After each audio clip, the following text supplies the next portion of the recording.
let's unpack this. We're in this scientific moment where just understanding the human body, the mind, it's getting incredibly complex. Hmm. And it really requires us to look at, more than just one single piece of the puzzle. Researchers are definitely moving beyond just one measurement. Yeah, it's not enough anymore. They're combining different biological signals, trying to get like a truly full picture. It's like trying to understand a hurricane by only measuring wind speed, Yeah. right? You need the pressure, the temperature, the path. Exactly. You need all of it together.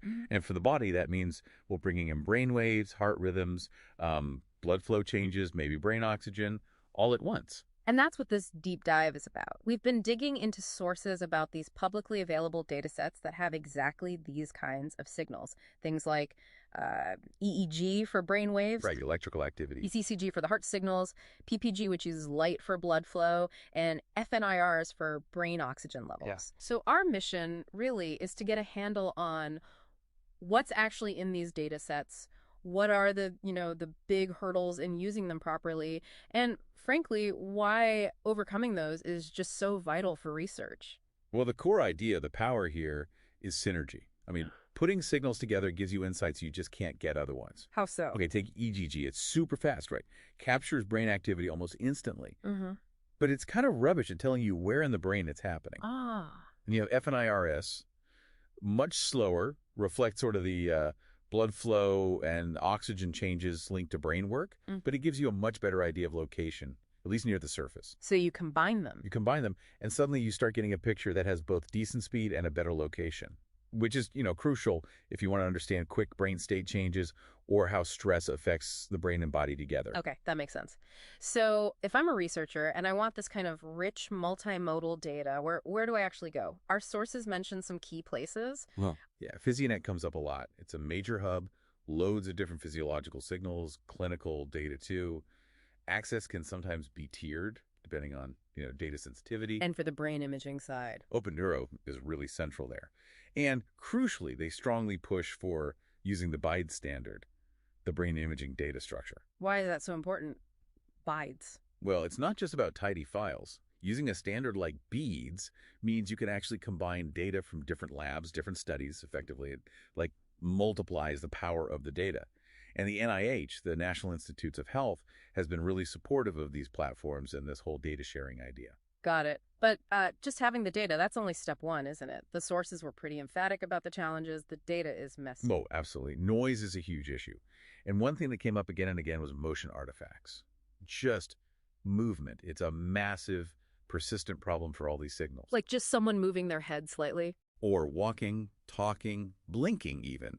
Imagine trying to get a clean EEG, those tiny electrical signals, or PPG from a fingertip while someone's, say, driving a car in a simulator study. It's really hard. One source pointed out that motion artifacts can actually look like real low-frequency brain signals. Oh, wow. So you could completely misinterpret it. Exactly.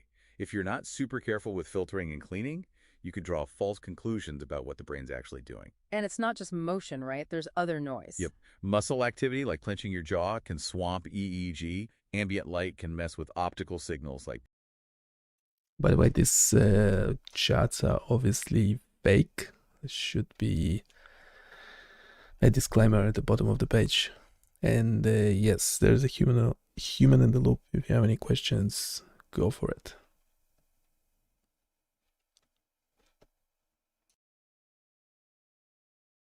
PPG and fNIRS, even electrical noise from nearby equipment. It's a constant battle. Okay, challenge number one, noise. What else? Well, there's this other big one they call the missing modality problem. Missing modality. Yeah, think about it. Real-world experiments. Stuff goes wrong.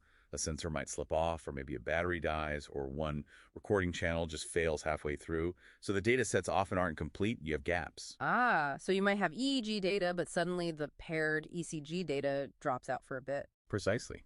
And that means your analysis methods need to be smart enough to handle those missing pieces without, throwing everything off or losing all the info from the signals you do still have. And then there are just the built-in limits of the signals themselves, the trade-offs we touched on. Right. That speed versus location thing with EEG and fNIRs. Or, ECG is super accurate for heart rate if someone's still, but PPG is way more practical for a wearable watch, even if it is noisier and more prone to motion problems. You need multiple signals. partly because each one has these limitations. So it's complex. How is the research community actually tackling all this? How do they make this messy data genuinely useful? A big push is definitely towards standardization, not just file formats like BIDES, but also better data management practices, following principles like FAIR, Fair. findable, accessible, interoperable, reusable. Basically making sure data isn't just collected, but it's shared in a way that others can actually find it, access it, combine it, and reuse it reliably. It's fundamental. Okay, standards help. What else? I saw something about ground truth in the sources. Yeah, that's a really key development. It means either including a known clean reference signal in the data set alongside the noisy recorded one, or sometimes creating realistic simulated data where you know exactly what the true signal is supposed to be. Why is that so important? Because it gives you an objective benchmark. Mm-hmm. You can test your noise removal techniques and see how well they actually work. Do they recover the true signal? Or are they maybe distorting it while removing noise? Without that ground truth, it's really hard to tell if your fancy algorithm is actually improving things or just changing the data in some other way. Ah, I see. So you can measure performance properly. Exactly. And building on that, you're seeing frameworks emerge like fNIRS for fNIRS data, specifically designed to standardize how different processing methods are tested and compared. It helps make the whole process more rigorous. Okay, so this is all quite technical noise, missing data, standards, ground truth. Why should someone listening care about all this? Because understanding these behind-the-scenes challenges is actually crucial for you as someone consuming research. When you read a study, especially one using, say, wearable sensors or data collected out in the real world, knowing how difficult it is to get clean, reliable signals helps you evaluate the findings more critically. Right, it gives you context for the results. It shows the sheer amount of work and careful processing that has to happen to turn that messy, raw data into something scientifically meaningful. Mm-hmm. It helps explain why maybe different studies sometimes get slightly different results too. So the big takeaway then is that while combining these different signals, this multimodal approach holds enormous promise for really understanding ourselves better.